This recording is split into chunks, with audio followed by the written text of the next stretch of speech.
Isa ito sa pinaka-popular na room namin, ang family room. Bari itong whole building na to, mayroon kaming 4 na unit na family room, 2 sa baba, tsaka 2 sa taas. Yung pinaka rooftop niya is magandang view siya to get the nice view ng mountains sa kabilang side at beach view naman sa kabilang side. Ayan, ipapakita ko sa inyo kung ano ang aming family room. So, dito muna tayo sa labas. Kung ito yung in-avail nyo na family room, you have the space here para sa parking from our gate.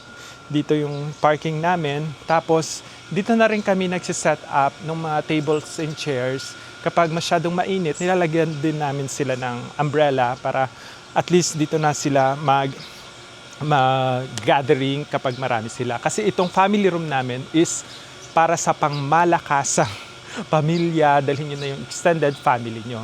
Then, we put up also a common room dito, katabi ng family room, na kaya walang problema kahit marami kayo, magsabay-sabay kayo.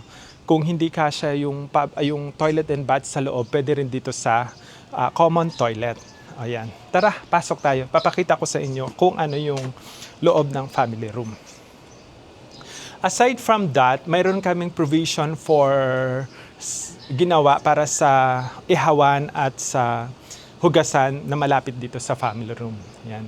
At near din siya to sa beach, although nasa bandang likod siya ng regular room, is just like a minute or 2 nasa beach na kayo. And then sa swimming pool, a minute or 2 na walk, nasa beach na din kayo. So, pasok tayo dito sa family room. Welcome to our family room. So, dito kapag may mga elderly kayo, dito namin kayo na-assign para at least accessible at hindi mahirap. So, as you can see, we have this huge family room. Meron kaming bed. Ilan ba ang bed dito? 1, 2, 3, 4, 5, 6, 7. We have 7 double beds. Single, di siya double deck.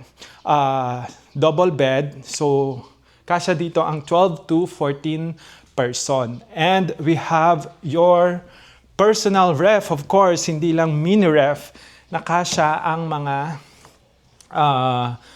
cold drinks, mga pamalengke, mga iuuwi nyo sa mga probinsya nyo kung magmamalengke kayo ng mga fresh foods or fresh seafood. And we have also here our dining table. Kung masyadong mainit sa labas, you can shift here. Pero for me, mas gusto ko sa labas kasi alam mo na yun, sayang naman yung fresh air. And we also have this dehumidifier na hindi nakasaksak. So isasaksak ko muna. Isasaksak ko muna. Yes. Give me a while. Yes.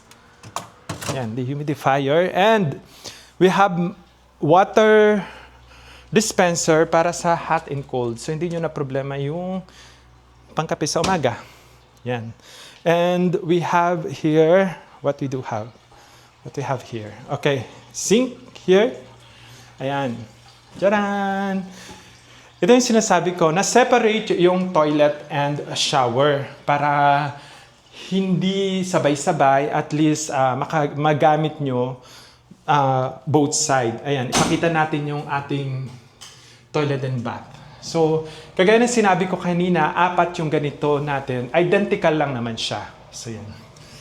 Ito yung aming toilet. And of course, our shower area. Medyo maluwag din naman siya. Yan, ang aming shower area.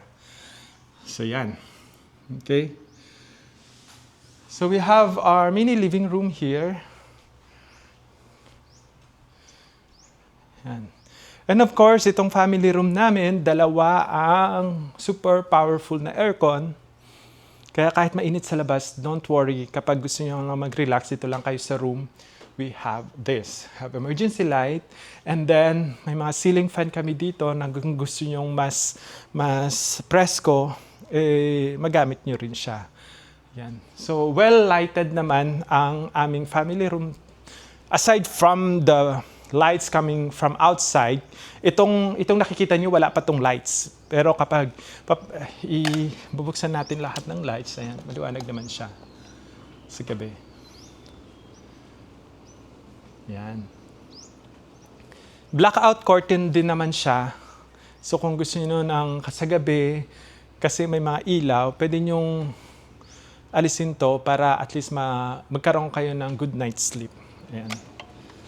So yan, good for 12 to 14 packs to guys. So tamang-tama to para sa malalaking pamilya, mga magbabarkada, at mare-rearrange nyo naman yung mga space dito sa loob. Like for example, this living area na dito sa gitna, pwede nyo tong ilagay sa gilid if you want to do something here. So yan. Kagaya nga ng sinabi ko, this room is only a minute or two to walk sa aming mga amenities like for example, beach area and swimming pool. And you have this parking area na pwede nyong gamitin. Yan. So yan. So guys, I'll see you here sa aming family room at sana ma-discover nyo ang Istana Bailon Resort. See ya!